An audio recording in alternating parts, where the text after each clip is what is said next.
what if we did our own summer league and we let all of our guys, if you've ever played one game at TBL, you can play in the summer league for free. We're not collecting money. It's costing us money to do it. But every eye in the world is that's involved in pro basketball is on Vegas for those 2 weeks. Exactly.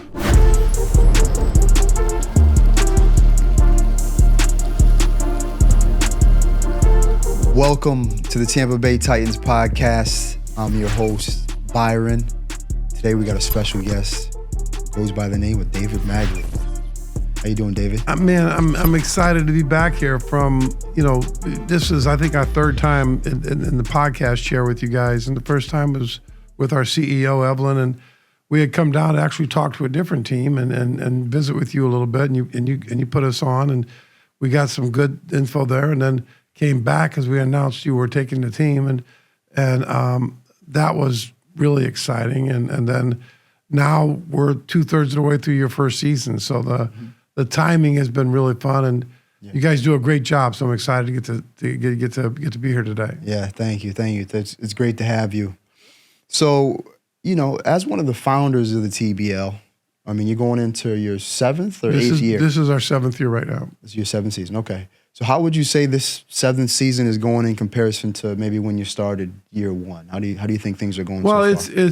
it's interesting because both leagues combined, Basketball Super League and the Basketball League, we're at 44 teams. 44 teams. 44 teams. Okay. 8 in BSL and 35, 36 in TBL. We have gotten more strong new teams than we've ever had. Still have to get better with all the teams. We've got to get all the teams to a minimum operating standards and a minimum level of profitability, so that's a good deal for them. Right. So we're real happy with the look, real happy with the success. We just finished an incredible championship game in Basketball Super League. The Basketball Super League playoffs are best 3 out of 5. Every series went the full distance, and the last game, we had almost 4,000 fans in Sudbury, Ontario. Wow. And looking at X and looking at Instagram, my Facebook got hacked about a month and a half ago. I can't figure out how to get it back. But they have the fans' greatest day of my life. Can't believe Sudbury has a championship team. Sudbury's owned an OHL team for 52 years, only been in the finals once, never won a championship. Wow. They've never had a championship, especially a pro sport.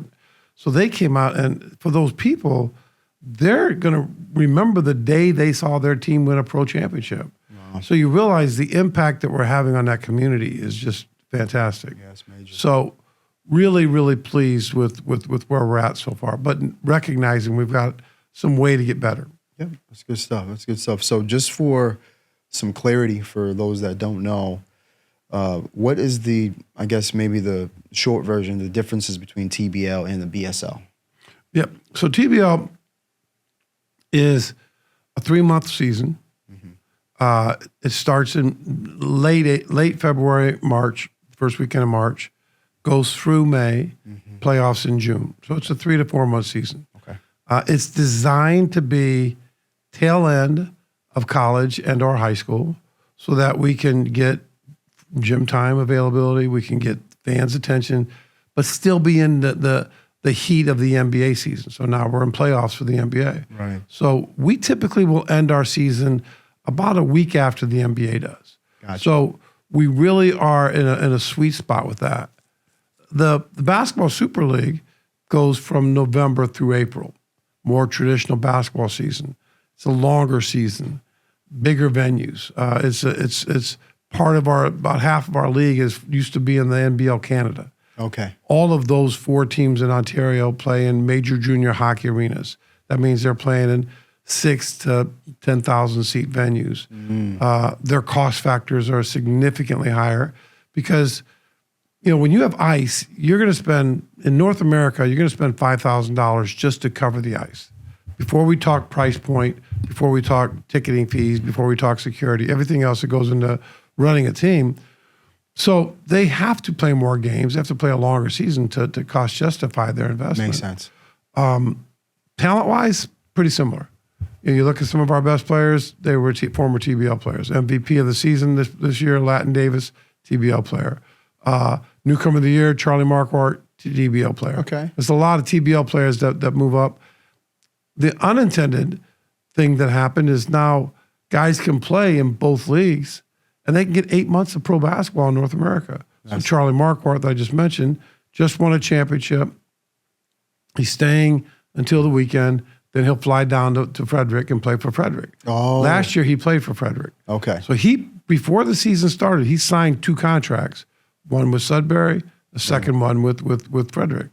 We'll probably have 10 guys that are going to be, maybe 20 that are coming into our league. James Towns played at London, just signed, and he's playing with Tri-City up in Moncton, New Brunswick. Billy White, one of the best players in either leagues ever seen. University of San Diego played with the Claw when he was with those teams. Mm-hmm. He just went back to play for San Diego in our league after he finished the season with the London Lightning. Wow! So you're seeing a lot of guys filter down because hey, I can play another month and a half, 2 months, depending on the playoffs. Make some more money. Make some more money. Some more get reps. A chance to get more film, get more everything, and I keep playing. My only recommendation is you take that week off and let your body rest because it's a longer season going from BSL to TBL. You need to get fresh. Wow, it's exciting. So I know you have a lot of great players throughout the entire TBL, right? But what are some of the ones that come to mind? Like, who are some of the top players? It's funny because when you look at some of our best teams, they're loaded with good players. Right. So they don't always necessarily have the most stats. You always jump to Potawatomi with Chuck Guy and Deshaun Munson and Ricky Artis and Paul Harrison. There's just a lot of juice on that team. Right. Any given day. But when you go over to Frederick, who's undefeated, you look at Martavian's having a great season. You look at Tavares Sledge. You look at Kyle Seward. You look at there's just a lot of guys. Damien, the little guard they have that backs up their starting guard. Mm-hmm. Any given day, all of them can put up numbers. The New York Phoenix team has 2 really, really special guards, AJ Mosby and Shadell Millinghouse. May be the best backcourt when they're really clicking. You think so? In North America, wow. BSL, TBL, maybe the G League. Both of them are that level player, really? And they're on the same team. You guys have Nasser and Beamer when they're clicking, big names that can do things. Akil and Josh Shelby when they were together in Capital Seahawks. Now Akil's with Reading. Shelby's the NBA guy. Shelby's an NBA guy. Yeah. Raleigh picked up another NBA guy recently. Ooh. Raleigh's got, I don't remember his name, but he's a 6'3", 6'5", 6'6" wing that's pretty good. Really? Yeah. I'm trying to think of who it is. Because was it after we played them or before we played? Just last week. Oh, so they got better. Yeah. They're all getting better. And Raleigh's got Wade's a lot. Not messing around. Julian Gamble. That's funny. He's leveraging this to stay in shape, ready for his next opportunity. And he's going to do something in basketball when he's done playing. Yeah, Julian's a great player. 38 years old. He's got all the experience in the world. Played overseas, and he stepped up big in that game against us. Great Falls has KD Moore, and Lyle Hexum, and just a lot of really good players. The St. Louis team, Nate Griffin's boys are both really good guards, but they've got a rookie named Cam Williams is probably one of the favorites for Rookie of the Year.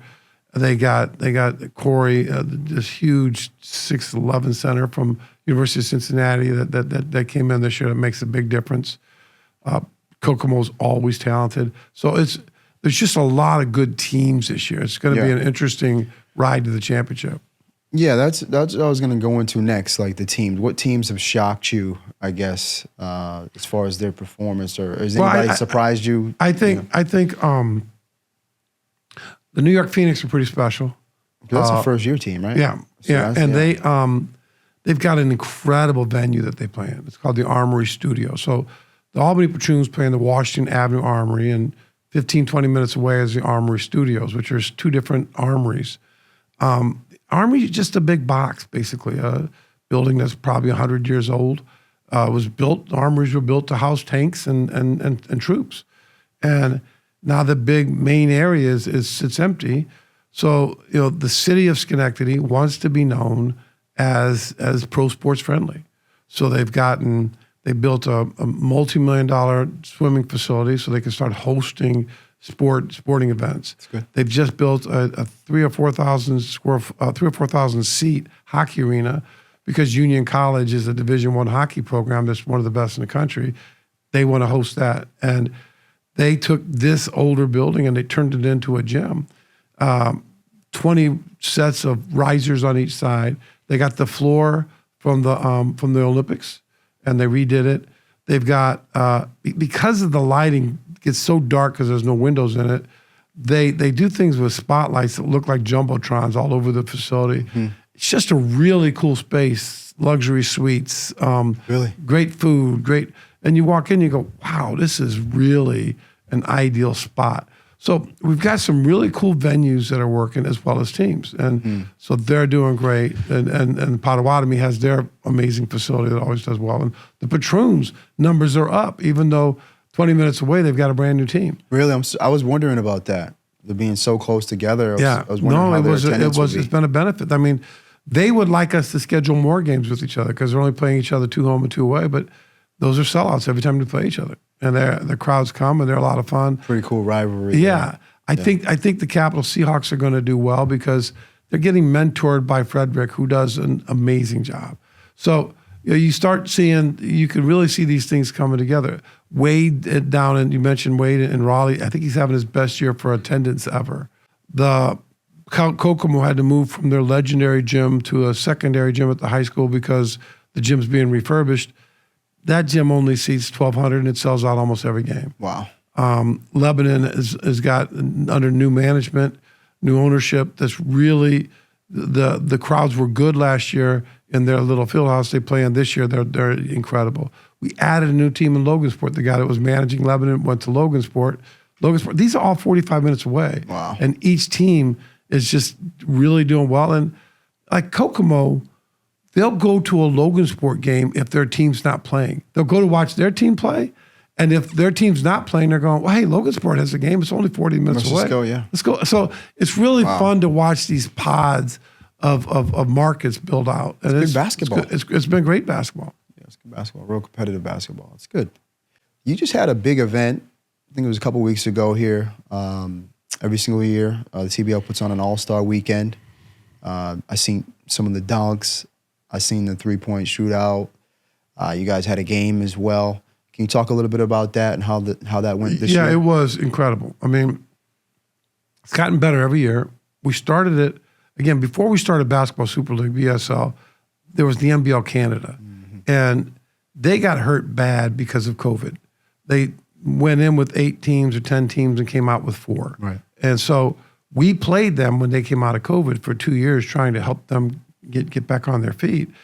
And the first year we did it, we went ahead and had an all-star game. And it was fun. I mean, it was fun. It was in Syracuse. It was TBL versus BSL. Yeah. I mean, versus NBL Canada, and TBL won. That was a big win for us. Separated the leagues. We had a BSL all-star game last year. We've had TBL every year. We didn't have one in BSL this year. It's easier in TBL to do an all-star game than BSL because we have a natural break for Easter weekend. Mm-hmm. People really don't want to host games on Good Friday and Saturday and Sunday. And it makes it hard to draw. It's hard to get a lot of fans out on that Easter weekend. Well, the Flying Cows, they did a great job with Flying Cows did an amazing job. I think it was crowded. So both days were great. They marketed well. They do the best email campaign we've ever seen in our league. They're really good at that. Their fans came out. They had a lot of fun. We're trying to do something special with the skills competition. So we did a 3-on-3 tournament. It was great. Like I don't watch the 3-on-3 basketball. I'm just too busy with everything else I do. Right. So I'm not familiar with the FIBA rules. And we decided to do FIBA rules, which mean you don't have to check the ball unless the ball goes out of bounds. So you score a bucket, you clear it out Is quickly. that what you guys did? Yeah. And it made it really fun, really fast. Sped the game up. Oh, yeah. Boom, boom, boom. We had 4 teams. They played each other equally, and then the top 2 played for the championship. It was really well done. Then we did a 3-point shooting contest, and Treshawn Burrell from the Patroons hit, I think, 21 or 25 and just shot the crud out. He can really shoot it. Wow. And then we had a dunk contest, and the Flying Cows did something unique. They had an invitation to the top dunker that sent the top dunk. So a kid flew in from Minnesota that was 18 that won the dunk contest. Really? He jumped over a 6'9" kid over Tavares Sledge with a reverse dunk. Wow. And it was like, whoa. I mean, he was so good that it was hard to get our guys to want to compete because they all have pride, right? Right. I don't want to go play against this kid. This little white boy from Minnesota is going to shock us, and he did just that. That's pretty cool. Then we had our All-Star Saturday. All of our All-Stars and all of the guys from the Frederick Flying Cows came and did a free youth clinic. We had almost 100 kids for junior TBL. Wow. The event was incredible. Commissioner Wiley, who really does an amazing job, wasn't there for that because they had to do some health deals with some family. Who did it? So I ran it. You ran it? Okay. But I really let our All-Stars and those guys do it. They were incredible. They were engaged. They were fun. Wow. We had a little 3-on-3 at the end of three of our players played against the three of the kids, and of course the kids won. Mm-hmm. Came back for the All-Star game. What's unique is, I don't think that Adam Silver and the NBA do as good a job with everything as any pro sports team in the world, pro sports league in the world. What they're going to do in Europe is going to be done well. What they do in Africa is done amazing. Right. Their G League is something to behold. The All-Star event weekend is tough. It's tough. I went to their All-Star weekend in Indianapolis a couple years ago and left at halftime because my basketball senses offended me. When I watched Luka and Joker tap the ball back and forth, running down the court, I'm like, this is Globetrotter-esque, and this is below what this should be. Right. I couldn't take it. Being a basketball purist from Indiana, it's too much. So we're going, how do we make this competitive? Because these guys, they want. So we did the Flying Cows against the All-Stars. With 4 minutes to go, it was a 2-point game. Wow. Now, the only mistake I made was I thought I would do an Elam ending, and that would make it more exciting. It should have. It didn't? It didn't. It didn't because the game was so good, and I don't think we did a very good job explaining what the Elam ending was, so it kind of just petered off at the end, and it was one on the free throw. The really negative on the Elam ending is when teams win on a free throw, it's kind of anticlimactic. Yeah. So you go to a TBT game, it ends on a last-second shot from one of your guys, and you go, wow, it's amazing. Julian Gamble had 2 last-second shots last year in TBT. Big deal. Chris Jones, a kid that used to play for in the NBL Canada and BSL, hit the game winner for Louisville a couple times. Huge. But when it's one on a free throw, it's like, it's not a big deal. Yeah. So we probably missed on that one, but it was spectacular. And Shadell Mellinghaus was really good. He's from the New York Phoenix. So he was the MVP. He was the MVP. Yep. They were down at half. I mean, Frederick was up at half, playing well. It was just a really well played game. Two coaches that are two of our best coaches ever. And, who was the All-Star Ed Corporal from Frederick, Coach Frederick, of course, and then Derek Rowland, who's got a championship with Albany, and they're 200-win coaches that have done incredible deals. They took it personal. I mean, we give more money for the winning team. I mean, these guys, you throw in a few hundred extra bucks, these guys they're going at it. They're playing to win. Yeah. And Shadell is just special. I mean, Shadell was the newcomer of the year in the BSL last year. Shadell was a former MVP of our playoffs when Albany won it. He's a really tough, strong guard, and that was. What's his background? Do you know? Yeah, he started at Texas Tech. Okay. He went to Southern Miss. Might be the most entertaining human being you'll ever meet. Is he? Oh my God, he's just a comedian. Oh, he's dancing with their dancers. He's just you turn him on, you can't turn the guy off. He's unbelievable. And that's good. They went that game was on Saturday. On Tuesday, they were playing Monday or Tuesday. They were playing Albany. So Schenectady, Albany, big rivalry game, and Shadell pulls a hammy or pulls a groin or something midway through the first quarter. So he hasn't played the last 3 or 4 games.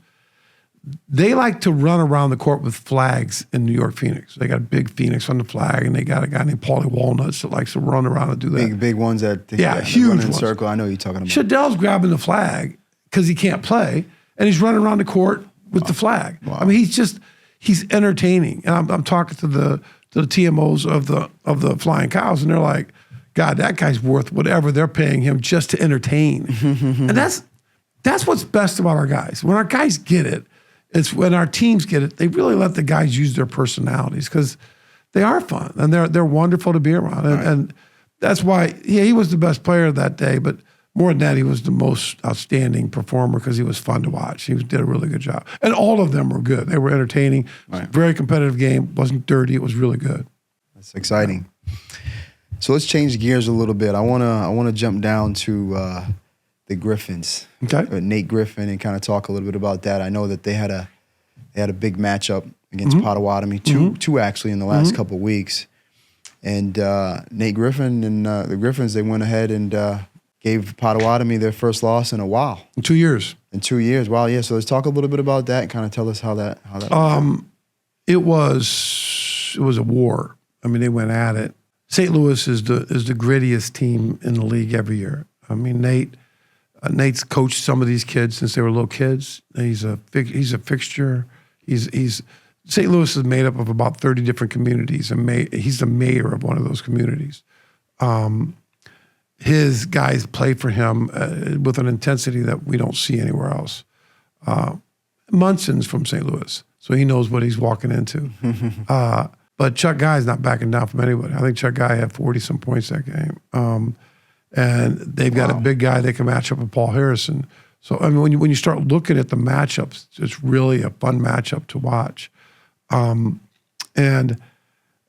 the thing I loved about that game in St. Louis was chippy. They played hard. Yeah.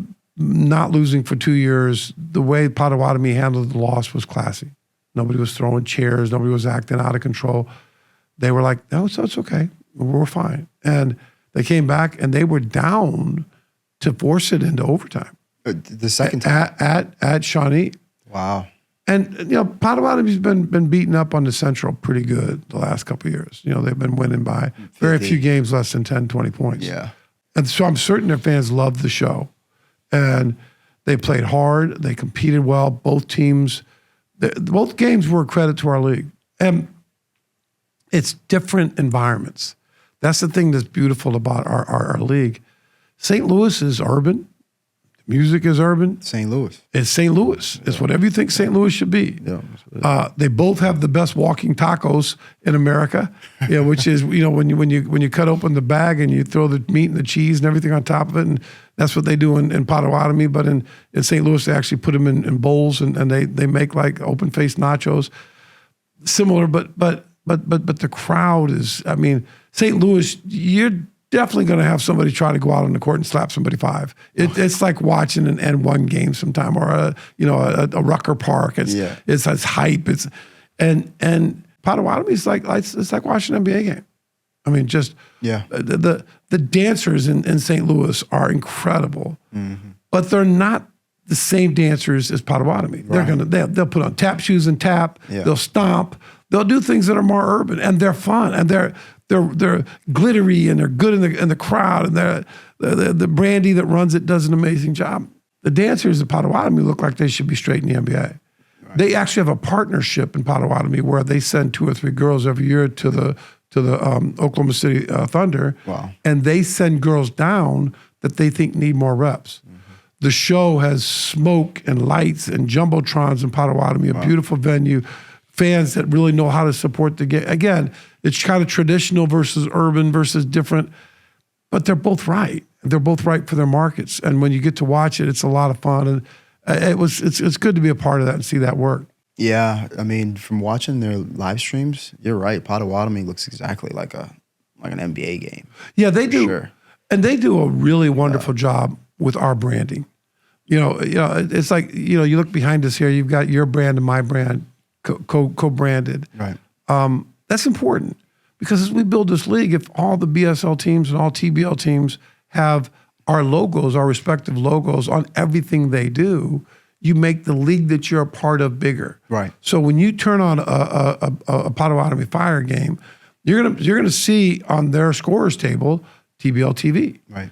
Their announcer is gonna go, Baden, the official ball of the basketball league.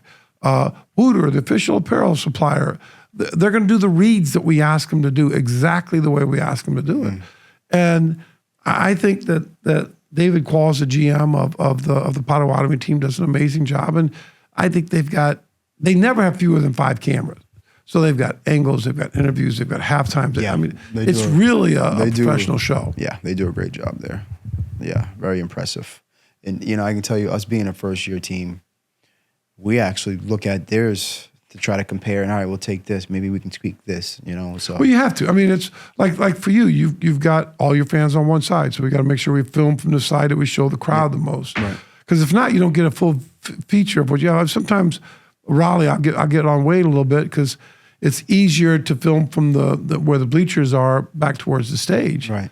But you've got 500 people in those bleachers. Let's show them so that we can really show what the product looks like, because the kids are playing in nice venues that are full. But it's you guys run the best podcast we've ever seen. And people comment on that. So while you're a new team, there are people that say, well, the Tampa Bay Titans, they've been around forever. Well, they were, when Basil had the team, they were here for a few years.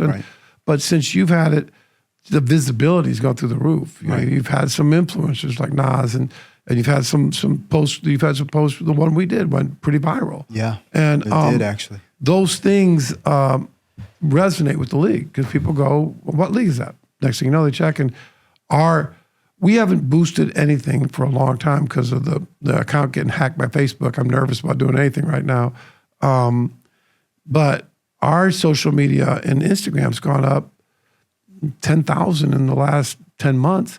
Every month it goes up another 1,000 just because of all of the wonderful things that our teams are doing. And we just repost a lot of stuff of what they do, and it's making it get bigger and bigger. Yeah, you guys do a great job at sharing with the visibility and sharing with all that stuff. So well, and that's our big goal for our teams is collaborate with us. Yeah. Make sure you put our logos. If you're having a step and repeat, make sure our logos are on there. Make sure you share that so that we can build the collective brand that helps you. So let's change gears a little bit. There was a trade that was announced, I think maybe last week. Can you talk a little bit about that? I think it included Akil Carr. Yeah, and I don't know if there was a trade, if there was a release and pickup, but there was definitely a transaction. Yeah. And Akil Carr is a YouTube sensation from back in the day. One of the first YouTube sensations. The dynamic guard. Yeah, his nickname is Crime Stopper because when he played in Baltimore in high school, the crime rates went down when he played because everybody was in the gym watching him play. Really? Yeah. And I've known Akil Carr since I coached against him in the NBL Canada. Special, fun, athletic, quick, warrior. He's about 5'6". Yeah. 5'7", yeah, something but like he's tough as nails. And he's an acquired taste for coaches sometimes. There's got to be the right fit for him. And he was in Reading for 3 years, I think, and had some good success and decided to go closer to home in D.C. and probably wasn't the right fit for him. So now he's back in Reading, who's struggled this year. And, they'd like to close the last month of the season with somebody that can bring some more bums in the seats and help them get a little bit better. So it's good. Sometimes you know this by having multiple good players, Nas and Beamer and different. They all have to fit the right way. Yeah. And sometimes you grow by subtraction. Certain people aren't there and we play better. Right. And I think both teams probably win in this and that move all the way around. That's good. And the player as well. Oh yeah, and he gets a chance to keep playing. Yeah, that's great. Let's jump back over to the league. Kind of talk business a little bit. What are your plans as far as expansion? Are there any cities or any markets that you're looking at closely? Do you have any new teams that you've added? We do recently. We do. We've added a new team in BSL in Saginaw, Michigan, called the Saginaw Soul. Okay. She's going to do great. We're very slow and methodic on that one because we're not trying to get the max. We're probably going to grow that league to is 24. So we're not trying to get there overnight. We're trying to find the right person, right venue, all that. Charles County, Maryland is coming in. The DMV Soldiers will be in. That's in the DC area. That'll fit well with the Capital Seahawks, with Frederick Flying Cows, with Virginia Valley. Wednesday I'm meeting with somebody in Baltimore next week. That would be another nice fit for that region. Okay. We're talking to a team in Bathurst, New Brunswick, which would build up that area of Eastern Canada for TBL. Where I'm meeting with somebody tomorrow morning for breakfast for Orlando. Okay. Before I go to Jacksonville. Nice. We've got a new team in Fayetteville, North Carolina, called the Fayetteville Liberty, who's doing a really nice job, very aware of you, doing some nice podcasting, following what you're doing. His name's Robert Edwards, their team market owner, does a really nice job. He's been really aggressive in this offseason. He took the year off to get to build momentum. We had a team in Fayetteville that wasn't done very well, and he recognizes he has to do it the right way. So he's committed to that. So the regions are getting better. Our Santa Ana team that was in New Mexico is coming back and going to Vegas. So that's going to be a really good, good market for us. Vegas there. will have a team. We have a new team in Longview, Washington, that will take that 6-team region, make it 7. We look very strong to put something in North Dakota. And North Dakota, it's funny to watch how geographies can change your map of your teams. So we have a team in Great Falls, which everybody has to fly to get to. But if we put a team in North Dakota, we'll come right behind that and put a team in Billings, Montana. Right. So now Great Falls, we'll go to Billings, we'll go to North Dakota. But North Dakota can also have Fargo. It can also have South Dakota, and you can go to Aberdeen, and you can go to Rapid City, and you can go to, so we start building out. Montana could also have Missoula. So next thing you know, you have Bozeman. You've got a 6-8 team region where we just have one team that really is in an awkward position geography. Right. So we're looking at all of those areas. We will add 2 new teams probably in the Columbus, Ohio area, one up in Westerville, one down in Grove City. Wow. Which will, again, enhance that Indiana, Illinois, Michigan, that region some. So there's a lot we're working on. Yeah, it sounds like right now with 44 teams between both leagues, it sounds like by the end of this offseason, you'll be well over 50 if you add all the teams that you guys are trying to bring in. And then I'm most excited about the South Atlantic division, right? Of course, right? Yep. So when I hear Orlando, that's good news for us. Yeah, I'm Miami, maybe that'd be nice too if we get a Miami team. Again, in my opinion, and we've had this conversation, it's hard to compete with the Heat. So Fort Lauderdale maybe works better. True. Maybe Palm Beach or West Palm. Jupiter could be interesting. You go on the West Coast and you go down by Naples and you go up to Venice and you go up to Sarasota, Bradenton, and then we can go up to Ocala, Lakeland, Daytona Beach. You got the Panhandle there. You could put a couple teams in there that would be interesting. There's a lot, and we only have one team in Georgia. I mean, we should have a team in Albany, Georgia. We should have a team. I mean, Albany State. Shoot, they used to be. So you wouldn't do anything outside of Atlanta? You don't think? No, I mean, Atlanta, Marietta would be interesting. Yeah. There's a lot of markets around Atlanta that would be interesting, but they have an NBA and a G League team that is Atlanta today. So we'd want to find a market that is in Macon, maybe more than Atlanta, maybe Chattanooga, Tennessee. All of those fit well. And we play well. I mean, when you go to 100 to 250,000 people in a market, we're a big deal there. There's something to do. They look forward to. There's fans they're involved. They're engaged. They look forward to it. It's hard to compete in California sometimes because you fight with the weather. You fight with the weather in Florida when it's nice. I mean, so you got to have a town that goes, I'm looking for something to do, and they don't mind going indoors when the weather's good. Let's jump over to Summer League, right? You know, obviously the NBA, when you think of Summer League, you think of the NBA Summer League, but the TBL also has a Summer League, and it seems like it's starting to gain some momentum as well. Can you talk a little bit about that? I think we've done it for 5 years now, and the concept is we would go to the NBA Summer League and we'd walk around to all these pay camps that people do. And some of these guys, there's a guy named Mike Hart that does a camp in Vegas, does a wonderful job. A lot of people go out there and they get seen. And there's a lot of really good camps, EuroLeague camps that do a good job.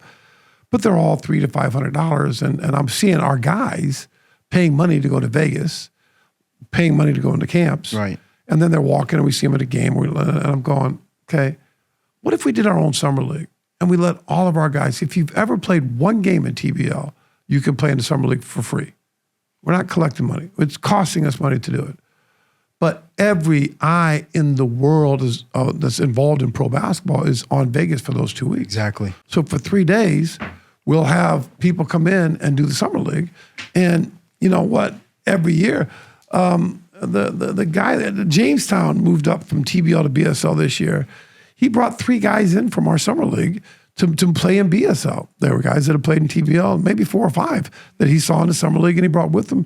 Jamestown was just far from the championship. I mean, Sudbury won the championship, but they were down with the last minute in Game 5 against Jamestown to go to the finals. Wow. He was just far from winning the championship with all guys that came from our summer league, or a lot of guys. So the exposure of that event is really good. And then, you know, we get a chance to logo these guys up, give them all T-shirts, give everybody that comes stuff, and they walk around the strip and they go to the games, and people go, TBL, I've seen it everywhere. Yeah. So we're building our brand.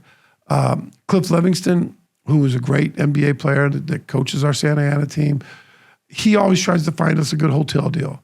So guys, they're getting hotels for $40 a night. You know, Nice. we work a hotel deal for them, and we're okay with them doing the other events. If you want to do our event and you play it at one of our games and you go play in Hart's camp in the afternoon, do your thing, or in the morning and after. It doesn't matter to us. It's just what's best for you. Mm-hmm.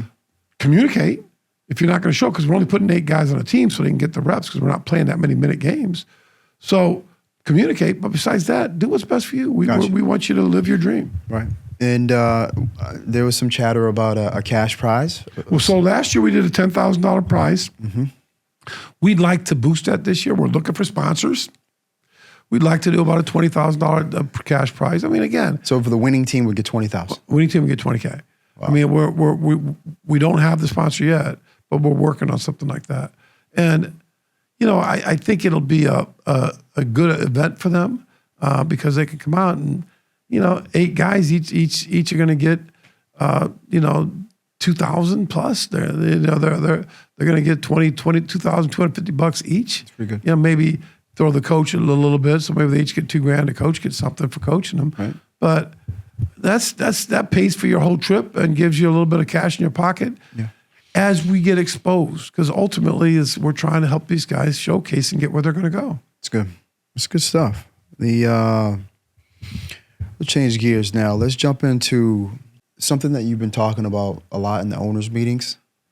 You know, I've heard probably in the last 2 or 3, I heard funding was a topic that that was discussed. Can you talk a little bit about that and kind of how? Yeah. We this vision is Evelyn's, our CEO. I mean, it's a vision that God gave her, and she always says she doesn't apologize for that. A vision to impact young men, a vision to use basketball to impact communities. 44 teams in North America, 600 kids a year, 500 kids playing around the world, a few guys in the NBA, a few guys in the G League. Pretty good. We would rate ourselves as successful. You have to. I mean, Right. but what could we be if we really had the proper funding? What would we be if we had the right venture investors? What if we could generate the money that we could do a better job with social media? Hey, we're busy, but we're not what we could be, because let's be honest, I do the social media. I'm 65 years old. I'm making stuff up as I go. I don't know anything about this stuff. I'm just, you know, doing a lot. If I had a really good social media team, what would that do for us? A. B, we have a VP of ops named Kelly Doyle that does incredible. Mm-hmm. What if we had 4 directors that were in each division that were bubbling up to Kelly to make certain we were giving you all the support? Right. So many things you learned after the fact. Even though we onboarded you, even though you met her, if someone was in the area where they were coming down, they were working with you, they were helping you sell, they were more supportive, what would that do for us? What if we could market the league? What if we were in, when you're in Forbes magazine and Slam magazine and a lot of these places, those are pay for play. Right. They're not just, hey, they're great. You're paying to be in those magazines. Right. You're paying. Well, maybe it's time for us to start giving this brand its proper exposure. Right. All of that takes money. But what would this league look like if we could? Would we be able to have more fans? Would we be in better venues? Would we be able to pay more people? Right. More money? So from that perspective, we're aggressively looking for people that would want to step up and say, I want to be a part of that. We're willing to sell part of the league if we have to.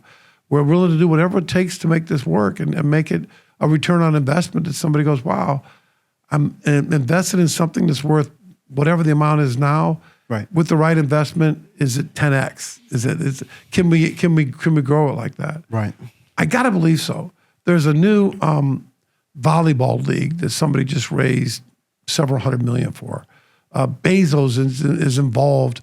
Jeff Bezos is involved in Overtime Elite. I mean, there's billionaires that are seeing the world of sport as worth investing to. Right. So what if we find the right person, our group, that says, I really like what you're doing. I like the way you treat your kids. I like the way you treat the community. The entertainment is off the chain. It's a lot of fun. DJs, dancers, mascot, hype people. I want to be a part of that. Great. A little bit of money. No one fails. The only reason why teams fail today is for a little bit of money. Right. People aren't failing because they're losing $400,000 or $200,000. They're failing for 20 grand, 50 grand. What if we had the funding that no one could ever fail? Right. Everybody that's in is in it for good. And the last thing is, what if we could make it where every owner in our league had a chance to own part of the team, of the league as well? Right. So not only will they own the teams, they'll own the league. So a part of the league. So we're really relooking everything we do right now. Right. We just have to find the right partners to do it with, because we've put a lot into this, and we'd like to get the return as well and make it make sense so everybody wins. Wow. Yeah, I would say that, over the 7 years, you guys have done a great job, right? And, being a TMO myself, I would agree where there's another level, right? And this is no slight to what we've accomplished, but there's another level that we can take it to, right? So we have a big brother, the NBA, the G League to look at. And you can say that, the NBA, a lot of their funding comes from, TV deals, media deals. They have the big national sponsors, right? So, if we could get something like that, some big major corporation or somebody to believe in what you got going on, I think we'd be doing what we're looking to accomplish. And then on top of that, to start from 150,000 a team to buy in, so now these teams are 600,000-700,000. I mean, that shows right there that the value of what you've built, is working, right? Well, the valuation growth is to say, let's take these groups, help them become worth millions. I mean, again, Mark Cuban, I heard him say this. I think Matt Barnes, he was on Up and Smoke, that podcast, or I think that's what it was. And they asked him about somebody took a shot at him over selling the team and the guy trading Luka. And he goes, people don't realize, yes, I made a good return. He invested $360 million. He sold it for $3.6 billion. Absolutely. Wow. He also, everyone that's been with him a long time became millionaires because he shared that with a lot of people. But the thing that I heard was 23 years he owned that NBA team with NBA money and NBA endorsements, TV, sponsorships, everything rending down to him. He lost money 21 of the 23 years. Wow. He owned that NBA team. The difference is we don't have to lose money. Our cost factors are low enough that if we have enough sponsorship, enough fan base, enough food and beverage, enough merch, enough everything done the right way, you can actually make money in this model. So you can buy an asset that's growing that you don't have to lose. And with the possible exception of having a young son that you want to spend more time with, sometimes going and watching him play, it's kind of fun. It is fun. It's a lot of fun. And we have role models that are in our league right now. I mean, we could look at whether it's BSL with Sudbury and the job they do, or we look at the job that that the Flying Cows are doing in year 2, or the job that Kokomo's been doing since the day they got here, or Albany does, or Potawatomi does, or Salem does a nice job out there. Great Falls does a nice job. I mean, San Diego has a different model, but he does a really good job. I mean, San Diego's model is all the tickets are free, all the popcorn is free. I'll get my funding on sponsorships. So he wants big numbers, and then he goes to sponsors to make it work. Because Tyler Sickmeyer is a really sharp young man that's got it figured out. But the Lebanon team is I mean, so we have, if all we do is have everybody at that level, we've got something special. Right. We'll probably per game outdraw the G League in those environments, because, you know, they're not averaging 1,200-1,300 fans a game. I mean, not collectively. There's a lot of those games that there's 80 people at, because the NBA G League is not designed for a fan base. It's designed to develop players. It's the development league. And, you know, they move those teams closer and closer to home so they could do both at the same time. I mean, we're watching Pascal Siakam kicking it and Fred VanVleet getting it done in Indy and in Houston. Both of those guys were Raptors 905 players for 3 years before they won a championship with the Claw. Wow. And now they're all-stars. Yep. So you step back and you go, that works for the NBA. We're entertainment. We're a business that happens to do basketball. We're an entertainment business. We're selling data rights. We're selling streaming. We're filling holes for TV channels around the world. But that also takes money. Right. So next year, everyone to be on live stream needs to do 3 cameras. Minimum operating standards have to be better. But you want to be on our TV games? And if we have to do pay-per-view TV, we will have to. That's Fox Sports, ESPN, it doesn't matter. We'll be on somebody's TV with games of the week. Those have to be 5-camera games. We're going to have to go to the level that the broadcast, when they go, wow, you got to have bums in the seats. You got to film from angles that show the bums in the seats. Right. When you film, we got to show your brand and mine. We got to sell the commercial space. All of that takes money. It's not just about basketball. Because again, basketball to basketball, I dare someone to tell me that these aren't entertaining games. As entertaining as anything you'll watch. Because they're almost all very competitive. It's grassroots. It's really good. It really is good. Yeah. Yeah, it's good stuff. You know, I'm confident that, you know, we stick with it. You know, you're doing a great job. I'm confident we'll get the funding and we'll get it together for sure. Well, I think we're going to get it next month. I mean, you can feel it. You can feel people interested. There's 3 or 4 people that are talking to us right now that make a lot of sense. But if there's someone out there that really wants to get into pro sports, give me a call, david@thebasketballleague.net, or my personal phone number, 941-685-5965, because we're looking for the right partners. We want somebody to understand our heart. We recognize we may have to sell the majority of what we own, but if it keeps the vision pure that Evelyn had, that she believes God gave her, then that's a win for everybody. And that's what we want to make sure we don't lose sight of what we're trying to do. Yeah. So I got 2 more things I want to. Okay. I know I've been keeping here for a while. No, I'm loving this. I know you're a busy guy. So the Women's League, I heard some chatter about that. Is there a potential opportunity to bring a Women's League into the TBL? I mean, ironically, I had dinner with a guy last night that has interest in doing a Women's League. We've thought about it since before Caitlin Clark. Again, BSL is November to April. TBL is March to June. Wouldn't it be great to do a July or August to September, October, you know, a 2-month league that mirrors the WNBA? Regionally first, maybe it's in the Southeast. Maybe it's some of our TBL teams get women's versions. Okay. Maybe we call it WBSL because WTBL doesn't make sense. Women, the basketball league, but Women Basketball Super League could make sense. But make it exactly the same as what we do in TBL. Pay them the same pay rates. Treat them the same as we do our male players. A lot of interest in women's pro sports right now. Caitlin Clark is, I don't really care what you think about her as a player. I don't care what you think about who she is, what she is. But I look at Caitlin Clark like Tiger Woods. Tiger took golf from the back of the sports page to the front of the sports page. Caitlin took women's sports, not just women's basketball, but women's sports from the back of the sports page. For whatever reason, she was compelling. And she's fun. There's a lot of great stories out there right now. Exactly. And it's women's time. So, we have 2 daughters that are NCAA athletes. My oldest daughter, our chief brand officer, Jennifer, won the NCAA championship at the University of Florida in tennis. Wow. Second daughter, Jessica, is the 3rd leading scorer and rebounder in Florida high school history at Braden Christian School when she had 3,500 points and 2,400 rebounds. Went on to play at Rhode Island and Western Kentucky. So we are very familiar with women's sports. We see the time is now. The question is, we don't want to take our eye off the prize of BSL and TBL till it's built out, till it's funded better, till we're where we want to be. Because it's just, we're doing a lot with a handful of people.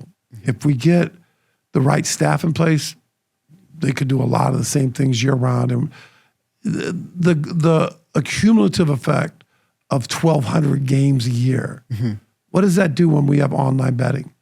What does that do with our data? What does that do with? We could sell things as a group now, as a EMM Enterprises, which is our parent company, could sell all 1,200 games to a sponsor. You can be on all the uniforms of every game. You can. How many influencers? That's typically going to be 800 to 1,000 players. How many influencers do we have? You've got Nas. Brandon Bellotti has 1 million followers on TikTok up in our Halifax team. The Halifax team, every time we post something, it's 2,000-3,000 likes. It's unbelievable. Yeah. So you realize how many, we have this power that we haven't figured out how to really tie into, and how do we get them more money for using their influence? Exactly. How do we make it where when we're negotiating sponsorships, we're saying, by the way, if you shoot an extra little deal and say that you're eating this peanut butter, or you're driving this car, or you're doing this, you get paid on it. We want to make certain everybody's getting involved in this mix. Right. I think there's a huge opportunity there with the women's, and I was wondering how you were going to incorporate it. I'm sure you probably would offer it to the existing teams maybe first. Say, hey, this is what we're doing, and kind of start small and then grow it. Yeah, and so if let's say I had 3 teams in Indiana, and they all wanted to do it, well, we would start a Midwest division first, and then build out from there, and then kind of go from there. Yeah, just because you want to, it's travel synergies are important, but I think that there's 64 TBL teams, there's 24 BSL teams, there's probably 18 to 24 WBSL teams. Oh man, you do the math on that. There's 110, 120 teams in North America that were driving fans into markets. Most of the markets don't have NBA teams. They don't have W teams. So we are their pro basketball option. That's powerful. That's something to play with. Yeah, and I think with the women's sports, I think if there was an opportunity for them to stay here and play basketball, a lot of them are going overseas. You see what happened to that one girl that went overseas and ended up doing jail time over there. I can't remember what it was. It was the Brittany Griner. Yeah. So she goes overseas. Why? Because there's no opportunity here, really. Or I think she said something. The money wasn't worth it. She was making, they make more in Europe in 2 months than they make in the WNBA. Right, yeah. And some of that is just the economies of the WNBA. It's tough. They had the best year they've ever had, and they still lost $20 million. I mean, it's hard business model to make money at and pay. The young lady want to be treated like the men. They want to fly in private planes. They want to get paid. It doesn't generate the money that it does. It just doesn't yet. But it's interesting. I got a tour of the Las Vegas Aces practice facility last year. Candace Parker went to play for the Aces primarily, not just because of this money, whatever. I think she took a pay cut though. Partly because she wanted to be able to leave her stuff in a locker. Because men have locker rooms. Women were just tenants in the facilities. So even though she had played 13, 14, 15 years, she always had to carry a bag in, change her clothes, get done, shower. Yeah. So do you see that? The Aces carry 9 girls. Why don't they carry? They're allowed to carry 12. They have a strict salary cap. So there's 3 women that should be playing in the WNBA that can't because they'd rather pay that salary cap to 9 people and get a better talent. So they could pay more people that way, pay fewer people more money. That means there's 3 more jobs that aren't being filled. Right. There's got to be a place for them to go. The European leagues start in October, and September, October. So if we're playing July, August, September, and we're done before the women have to go to Europe, We're helping them keep their resume alive. If the W needs to claw somebody up, if they want to go someplace else, there's a lot of things that make sense to having that space filled. Right. And there's other leagues that are starting that are going to try to do that. But I think we have a unique perspective because we know how to do it financially, responsible and profitable. Right. Yeah, and I mean, you've shown you can do it. I mean, with the BSL and also the TBL. So you can do it. We'd want former WNBA players involved. We'd like to have them coach. We'd like to have them be executives. We'd like to have them own teams. We'd like to have them do it all. I mean, if we raise enough funds, we might start it the first year or two and own all the teams and then just sell them off profitable assets. Probably could be something there. Yeah. So that's pretty cool that you guys were talking about that. One of the last things I want to talk about is the TBT. Big national tournament. It's a $1 million cash prize. I think actually it's 1.5 this year. They've upped it a little bit, but you got a lot of players from your league that actually compete in that, and you've had some that had some major success in it as well. The Tampa Bay Titans in this region here, we're putting a team in. It's not going to be under the Titans name, but there'll be some players that are affiliated with the Titans that'll be on it, representing the city of Tampa. Can you talk a little bit about that and kind of how you've seen that league grow over the last couple of years? And I look at the big three, and I look at TBT as similar event-driven models. They're really not leagues. The big three is a league because they have teams that are the same teams. It's not a league because they don't play a bunch of games in the same cities every night. They're going to city-based model. I don't fully understand it.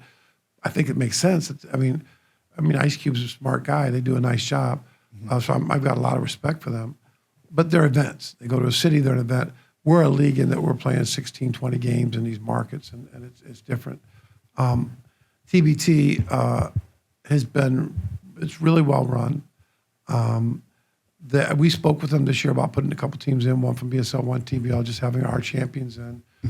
Didn't pull the trigger just because we weren't ready. The partnership wasn't right from our perspective yet, as far as costing and stuff like that.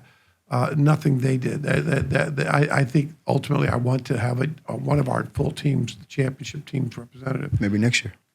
Potawatomi, the guy that owns the Fire, the guy that runs the Fire, David Qualls, has a team in this year. So they'll mostly be the Potawatomi Fire. The team we had last year, the LA Ignite, will have a team in again this year. Medora will probably have another team in this year. You guys are supporting the team this year.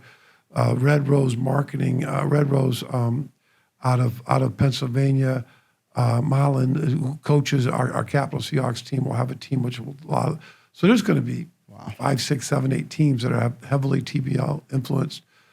We typically have a TBL player on the championship team, or BSL players. Great entertainment, great TV coverage. They've done a nice job getting to the colleges and on their campuses. Louisville last year was drawing well. Kentucky was drawing well. We're in Kentucky. I went to the Louisville game. Wichita draws really well. I'm impressed by that, and I'm excited our guys get to be in that. So I think it's a really cool thing for everybody. It's good for basketball. Yeah, it is. It's competitive, and it's a change of pace. I like the Elam ending that you were talking about. Yeah, too. and I think it too. really works for them. It doesn't work for us so much because we play so many games that people want to watch pro basketball. And then the thing about pro basketball, they play FIBA rules. We play NBA rules, meaning that they're playing a 40-minute game versus a 48-minute game. So the numbers aren't the same. Fans look at numbers. If a guy's going to average 30, you got to play a 48-minute game. Right. And our guys are trying to get someplace. So the more guys that can score double figures, the more guys are going to get better resumes to fill up their stat sheets and get someplace. Yeah. Like your guy that just came and just went back someplace. Beamer went on to play at a higher level. Yeah. Bryce Beamer, great player, 6'6", can shoot the ball. I mean, real hard competitor, high IQ player. Great energy guy. Yeah, I mean, this guy is a next level player. He got an opportunity to go play in Chile. Yeah. And he's doing great. He actually had he actually was an MVP. They had a playoff series. He was an MVP. He had 27, 7, and 3 last night. Wow. So really proud of that guy. He's 25, 26. He's still got a bright future. So I'm anxious to see what he does, as far as putting Tampa on the map and doing his thing. So I still think, I think we have guys in our league right now that are going to find themselves on G League and our summer league and our NBA camps again. Yeah. I mean, there's multiple players in both leagues that are really special. There's a kid for the Flying Cows name. I think it's Javon Adams. I think it's his last name. 6'9", 7'1", 7'2" wingspan. Wow. 21, 22 years old. Long, can play. He's exactly what the NBA likes. Can really run. He's got a chance to be a big-time player. That's good. A little thin, but he's getting great reps in our league. Oh, he's 21. We're hoping to see him someplace. Yeah, he's got a shot to be really good. And we got multiple guys throughout our league like that you go, wow, that kid's only that age. That kid's this, that kid's that. And I love that about what we do. Yeah. You're giving these kids a platform to showcase their talents and get opportunities like Bryce did. Mm-hmm. So it's a great thing. I mean, it's an unbelievable thing that you guys have started and put sweat equity into and money, and I'm proud to be a part of it. Like I was saying, and tonight we got a competitive game against the Savannah Buccaneers. We're excited to have you in the building for the first time to kind of meet our fans and kind of see how we do things. And so really, really proud to have you come say hi. And I'm day excited. With us. I haven't been at Tampa Prep since we played them when I was a high school coach at Braden and Christian. And Joe Fenlon was the coach then, and he looked like he could have been a player still because he looked, I think he's older than me, and he looks 20 years younger than me. I hate the guy. He still looks young. God, I can't stand him. He's just really a young-looking guy. And he's a great guy, though. My gosh, I watched him with his kids, and his players love him. He gets after him, but they had a kid named Casey, I forgot his last name, but he went on to play at Duke. 6'10" kid. He's got a ton of talent over there. He's done a really nice job over the years. They named the quarter after him. And well-deserved. It's his court. And so I'm excited to be back at Tampa Prep and see your game. I'm excited by the things you do. I'm excited by the broadcast. I'm excited by everything you do energy-wise in your game and to see it firsthand. When Basel had the Titans before, it was always fun to come to watch Tampa. Always good broadcasts, always good crowds. People came out, and you've taken it to another level, and we're just getting going. Yep, getting going. My first time going to a pro basketball game in Tampa was playing for the Tampa Bay Thrillers in the old CBA. And it was Bill Musselman, his son Eric is the coach of USC now. He used to coach at Arkansas and Nevada and all the different places. Muss drafted me in the NBA, and he came down here to coach a CBA team. And I came down and played for Muss a game or two. And I was like, this is a cool place to be. And so I've been familiar with it. He ultimately had a team in Sarasota, and he loves Florida, so he's passed, but he really loved it. So I'm kind of familiar with the Tampa Bay pro basketball area for a long time. When I lived in Bradenton, the USBL was big. We had a team in Bradenton area. We had a team up in Pensacola, I think, that Roy Jones Jr., the pro boxer, had. He even played some. I mean, did he? So hell yeah, he was not a bad hooper. And I think, if memory serves me, he fought in a middleweight championship bout the same day that he played in a pro basketball game. And that was kind of the unique deal he did. He played Roy in the Jones USBL. Jr. Roy Jones Jr. played in the USBL game, and then Wow. and then he fought that night and killed the guy. I mean, I'm sure he fought somebody he was pretty much guaranteed he was going to beat. He probably didn't. That's probably why. Yeah, he was fighting a guy like me. He wasn't fighting a tough guy like you or something like that. That's funny. Yeah, that's good stuff. So, well, I'm excited to be there. I'm excited. Florida deserves more teams. I'm going up to watch Jacksonville tomorrow. Okay. Kevin Waters and their team. And like I said, I'm hoping to have Orlando next year. I'm hoping to have, I might have more teams in the Tampa Bay area, maybe the Clearwater or St. Pete or Bradenton or Ocala, moving up and down the coast some. And it's just, if you're within 30, 40 minutes, you can have really nice rivalries. And I think that's next step for what we're trying to do. It's good.